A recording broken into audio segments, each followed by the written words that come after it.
प्रधानमंत्री नरेंद्र मोदी ने आज मन की बात का 132वां एपिसोड जारी किया। बता दें कि प्रधानमंत्री नरेंद्र मोदी ने मन की बात के 132वें एपिसोड में अपने संबोधन में कहा कि दुनिया पहले की कोविड महामारी के कारण लंबे समय तक कई समस्याओं से गुजरी। उम्मीद थी कि कोरोना के बाद वैश्विक स्तर पर हालात सुधरेंगे और दुनिया तेजी से विकास की राह पर आगे बढ़ेगी, लेकिन उन्होंने कहा कि इसके विपरीत दुनिया के अलग अलग हिस्सों में लगातार युद्ध और संघर्ष की स्थिति बनती रहेगी।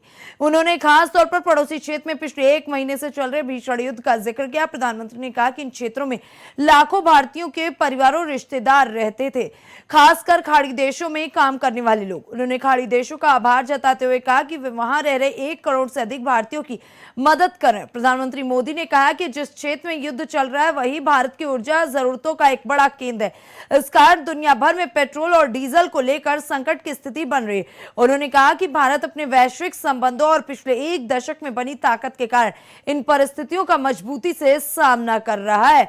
उन्होंने मन की बात के जरिए लोगों से अपील करते हुए कहा कि देश हित को सर्वोपरि रखना जरूरी है। पीएम मोदी ने कहा कि इस मुद्दे पर राजनीति नहीं होनी चाहिए, क्योंकि ये 140 करोड़ देशवासियों के हित से जुड़ा विषय है। और उन्होंने नागरिकों से अपील की कि वे जागरूक रहें और किसी भी अफवाह के बहकावे में ना आए। एक बार फिर आप सभी का स्वागत है। मार्च का ये महीना वैश्विक स्तर पर बहुत ही हलचल भरा रहा है। हम सबको याद है कि पूरा विश्व भूतकाल में कोविड के कारण एक लंबे समय तक अनेक समस्याओं से गुजरा था।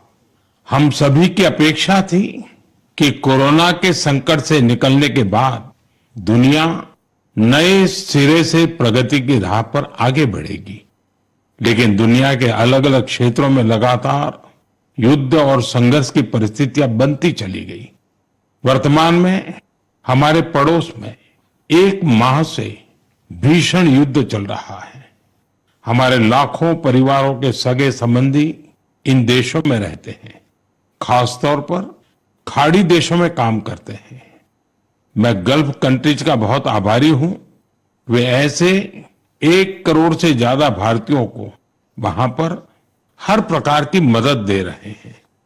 साथियों, जिस क्षेत्र में अभी युद्ध चल रहा है वह क्षेत्र हमारी ऊर्जा आवश्यकताओं का बड़ा केंद्र है।